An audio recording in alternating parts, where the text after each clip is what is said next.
Carlos, con el caso del expresidente Luis Ignacio Lula da Silva allá en Brasil, cuando ya el Tribunal de Apelaciones ha ratificado los 3 magistrados 3-0, es decir, por unanimidad, la condena que se le ha dictado, la sentencia que se le ha dictado a Lula, y de hecho se le ha ampliado esta sentencia por este caso de corrupción y lavado de dinero.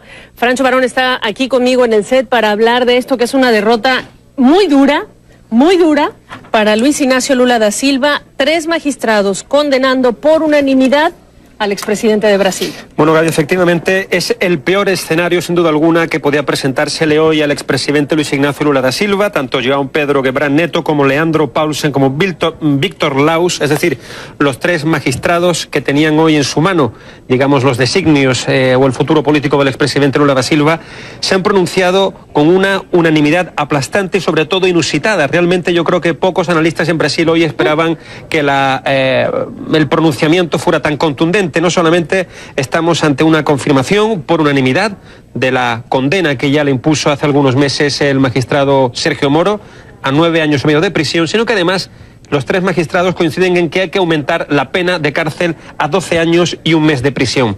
Por lo tanto, una verdadera goleada, un verdadero escenario muy negro para el expresidente Lula da Silva, que ahora tendrá que aferrarse únicamente a lo que pues la ley le permite en Brasil, que es recurrir de forma insistente. Todavía tiene varias instancias ante las que puede recurrir esta nueva sentencia, pero sin duda alguna su camino hacia la candidatura, hacia una eventual candidatura a las próximas elecciones, a la próxima presidencia, pues se ve bastante entorpecida. Es decir, quedaría anulada no tanto por este fallo, sino por el tiempo que va a destinar el expresidente y la defensa del expresidente para agotar todos estos recursos legales, hasta ver si es que puede anular o revertir este fallo, ¿correcto? Bueno, en realidad, Gaby... ¿O ya con esto queda fuera? El tiempo, no, con esto no queda fuera. Él todavía tiene, evidentemente, si no recurre, con esto ya queda fuera, pero todo el mundo da por hecho que va a recurrir esta sentencia. Y el tiempo, la realidad es que aquí el tiempo corre a favor del expresidente Lula.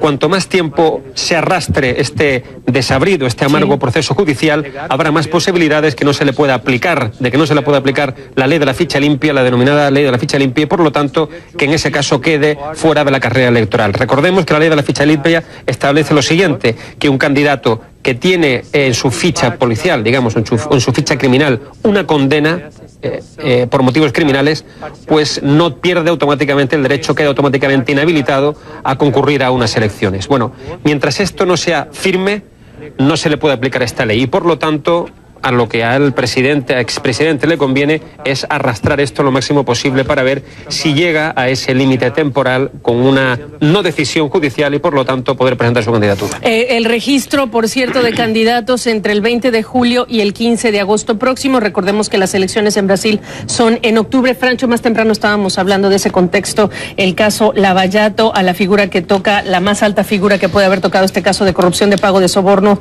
por negocios en Petrobras, pues es al expresidente Lula. Hablemos del caso particular que decide el juez Sergio Moro en contra del expresidente. Bueno, lo que hemos visto hoy es un episodio más de un proceso judicial muy complicado para el expresidente, que básicamente es una de los varios que tiene abiertos. Lo que recordemos, Gaby, esto es importante, aunque el presidente sea condenado o salga finalmente absuelto de este proceso, hay otros que también están abiertos contra él. Todo en el marco de la operación Lavallato, y en este caso, este juicio específicamente está centrado en un apartamento triplex en una localidad balnearia, costera, en el estado de Sao Paulo, la localidad de Guarujá, un sitio muy bonito, por cierto, donde el expresidente, bueno, pues se supone que recibió un apartamento triplex de lujo de una famosa constructora brasileña, AOS, a cambio de concederle favores o de hacerle favores para que esta constructora consiguiese contratos con la estatal petrolera Petrobras, y todo durante los años en los cuales el expresidente Lula era presidente en funciones. Bueno, viene de esto se ha investigado, esto se ha juzgado, y en primera instancia el juez Sergio Moro decidió que había realmente pruebas suficientes, tanto documentales como testimoniales, para condenar al expresidente Lula a 9 años y medio de prisión. El expresidente y su equipo de abogados recurrieron a esta decisión de primera instancia, la apelaron ante un tribunal de segunda instancia, que es el que hoy se ha pronunciado, y hoy, insistimos, pues el resultado ha sido el peor de los posibles para el expresidente, ya que estamos ante una condena aún mayor de la que le impusieron hace varios meses. 12 años, un mes versus los 9 años y 6 meses de prisión originales. Ahora se habla de 12 años. Un mes es un fallo ya unánime de estos 3 magistrados. Va a ser muy importante ver lo que pasa en las calles en las próximas horas. Los pronunciamientos no solamente de la defensa del expresidente, del propio Lula, de la gente e incluso de los políticos más destacados y te diría yo de los propios aspirantes a la presidencia. Bueno, sin duda alguna, no hay que olvidar aquí en este contexto que citas, Gaby, que Luis Ignacio Lula da Silva continúa siendo un político con un tirón popular brutal, a pesar de todos estos casos de corrupción, a pesar de todos estos procesos que continúan abiertos en la justicia. Él sigue teniendo una capacidad movilizadora brutal, muy en particular geográficamente hablando, ya en toda la parte nordeste de Brasil, que es el área más deprimida del país. Bueno, allí él tiene su nicho electoral, ha demostrado en los últimos meses tener una capacidad movilizadora brutal, sobre todo en el marco de este juicio, y es de esperar, por lo tanto, que lo que ha pasado hoy tenga una reacción en las calles. Todo se ha dicho también, Gaby, la capacidad movilizadora de Lula ha sufrido una merma muy severa en los últimos años, justamente por todos estos casos judiciales que han impactado en su imagen de una forma brutal. Que le han dado un espacio muy específico a un candidato que muchos ven como de extrema derecha, que es Jair Bolsonaro, que sería el segundo puntero en las encuestas, reitero, encuestas que no se incluye a toda la terna de aspirantes presidenciales, pero que es digno de mencionarse, Francho. Sin duda alguna. Reflejo de ese hartazgo de la gente que incluso ha salido a las calles, tú lo recordarás muy bien, cuando todavía estaba en funciones Dilma Rousseff, ese hartazgo incluso durante el Mundial, los Juegos Olímpicos, por el tema de la corrupción. Sin duda alguna. Bueno, yo incluso me atrevería a dar un paso más adelante, Gaby, a hacer una analogía con lo que pasó en Estados Unidos con Donald Trump, ¿no? Un candidato del descontento, en definitiva, del descontento, del hartazgo. Este es el caso de Jair Bolsonaro, un político de corte ultraconservador, tachado directamente, etiquetado por determinados sectores de la política brasileña como un político de la extrema derecha, que ha sido muy polémico en no pocas ocasiones, que se ha manifestado en contra de la comunidad homosexual, que se ha manifestado de forma incluso xenófoba en alguna que otra ocasión, que ha hecho comentarios que rozan o directamente pueden ser considerados como misóginos en el plano político, en su esfera dentro del Congreso Nacional de Brasil, y por lo tanto es un candidato tremendamente polémico que se presenta como la solución rápida a los grandes problemas que atañen, que ahora mismo azotan a la sociedad brasileña. Ahora mismo Jair Bolsonaro parece que es, en esta primera proyección que se ha hecho, que desde mi punto de vista no es para nada fiable, puesto que no tenemos todo el espectro realmente que va a acabar presentándose a estas elecciones, parece la segunda opción más votada, pero la primera sería Luis Ignacio Lula da Silva.